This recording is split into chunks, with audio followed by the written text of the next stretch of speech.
Howdy everybody. I'm getting ready to do some scything over the next couple weeks. And before I do that, I always go around and clear the area of debris, particularly rocks, because there's nothing that can dull a blade faster than hitting it against a rock. So I try to avoid that as much as possible. And so here's a rock right here. This is a kind of thing I'm talking about. The big ones you can always see, but these other ones kind of hide among the leaves, and it's not always easy to see them. So I'd like to talk with you while I'm picking up the rocks about something that has been bothering me for quite a while.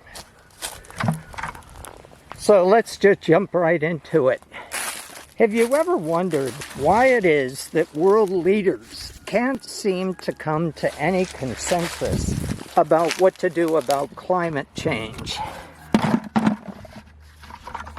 After all, climate change is a reality that all of us are living with, and the severity of its effects appear to be increasing on a daily basis.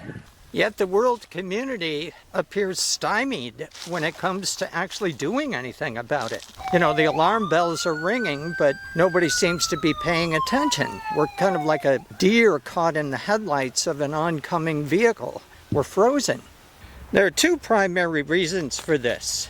The first is that they're focused on the symptoms of climate change, like increasing levels of carbon dioxide in the atmosphere, use of fossil fuels, melting ice sheets, and rising sea levels, to just name a few, instead of concentrating on the underlying cause of those symptoms. The second is that world leaders are afraid to acknowledge the actual cause of the problem because real solutions to it would be extremely unpopular with the public, and they're not willing to risk their positions of power over telling the truth. So I'm tired of watching people dance around this issue without actually naming it, but I'm not afraid to tell the truth. Climate change is merely a symptom of a much larger problem. The truth is that we are in the beginning stages of an environmental collapse. So why is this happening? Well, humanity is consuming more resources than the planet can possibly replenish. Now, the scientific term for this is called outpacing. In order to sustain the world's current consumption of resources, we would not only need those that are contained within our planet, but we would need a second planet that is 3/4 the size of our Earth to supplement what we're doing. You think about that for a minute. We are out-consuming the resources on our own planet at our current rate, and we would need another planet almost as big as our planet to be able to keep doing it over time. So something has to give. Hey, here's another rock here.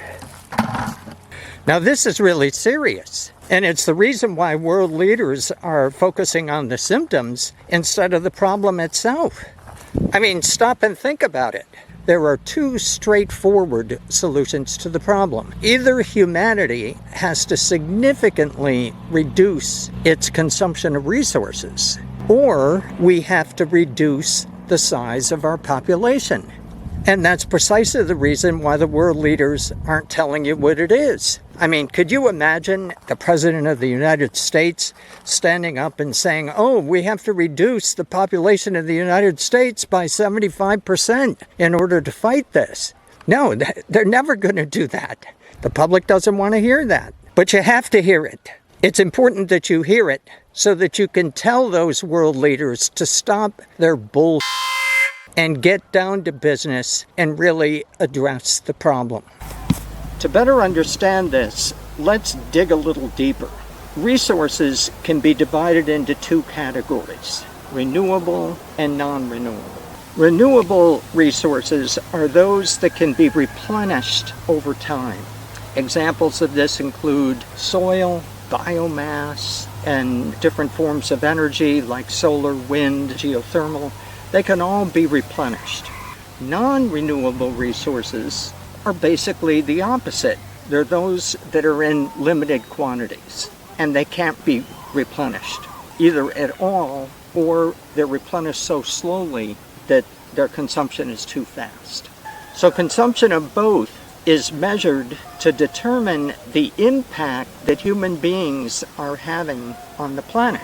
The scientific term for that is called the ecological footprint. Now, you may have heard that term, and it can be applied to your backyard, or it can be applied to an entire country or a region of the earth. If you think in terms of supply and demand, ecological footprint measures the demand side of the equation.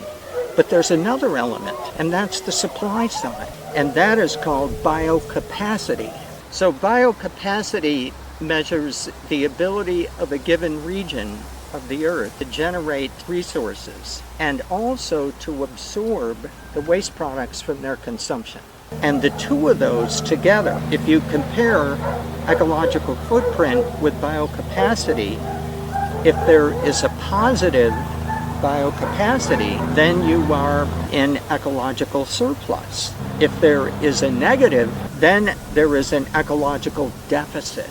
The top 5 countries with an ecological deficit are China, the United States, India, Japan, and South Korea. The top 5 countries with an ecological surplus, in other words, they have more biocapacity, are French Guiana, Suriname, Guyana, Gabon, and Bolivia. Now, this raises an obvious question. If the world community is consuming far more resources than the world can possibly replenish and sustain, why is it that we haven't already suffered an ecological collapse? In other words, how are we pulling it off? How are we still surviving?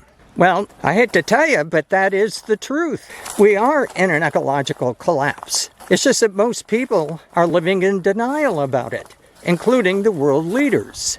We're in an ecological collapse, and it's getting worse and worse and worse. Now, why is it that the whole world hasn't collapsed? That is explained by the chart of the countries that are in ecological deficit and the countries that are in ecological surplus. It's quite obvious that those countries that are in ecological deficit are exploiting the resources of countries that are in ecological surplus. But that is a fool's solution, because eventually it's going to catch up to you. Remember, we're about telling the truth here. The Earth is in ecological collapse right now. That is what climate change is all about. The evidence of the ecological collapse is accelerating.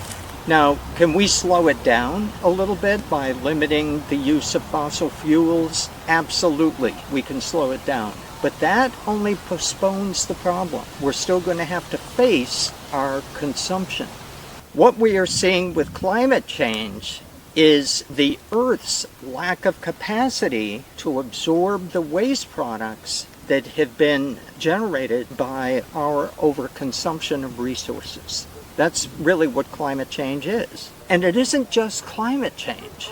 We are in the throes of a mass extinction, a world mass extinction of other species. We've polluted our air and our water, and plastic pollution is rampant throughout the world. We don't even understand yet what the ramifications plastic pollution are going to be, both for the environment and for the health, not only of animals and plants, but of human beings as well. So we have created a big problem, and that's going to require a pretty big solution.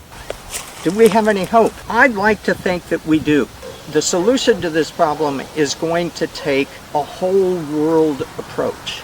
There needs to be leadership at the level of the whole world. What we really need to do is to reimagine the way that we use resources. I'm not talking about rethinking it. That's too piecemeal. Reimagine the way that we use resources. For example, can we actually continue with everybody owning their own private vehicle? Whether it's electric or whether it's fossil fuel operated, it doesn't matter. We can't continue that way. We need to reimagine how we think about transportation. We need to reimagine the way that we think about building cities and housing and how we consume things. We need to reimagine our decision-making processes. In the past, we consumed resources like little children without any thought whatsoever for limits. We can't do that anymore. 220 years ago, the Earth had 1 billion people. That was 1804. The population of the Earth in 2024 is estimated at 8.1 billion people. So in 220 years, we've gone from 1 billion to 8.1. The projection that we're going to hit 9 billion is in about 2035. We simply can't continue that way. We have to do something about controlling the population of the Earth. We can't continue to just act as if the Earth is going to grow along with the human population. That simply is a child's way of thinking of things. We have to begin to think like adults. So with that, I'm going to end the video. Thanks a lot for watching, and I'll see you in the next one.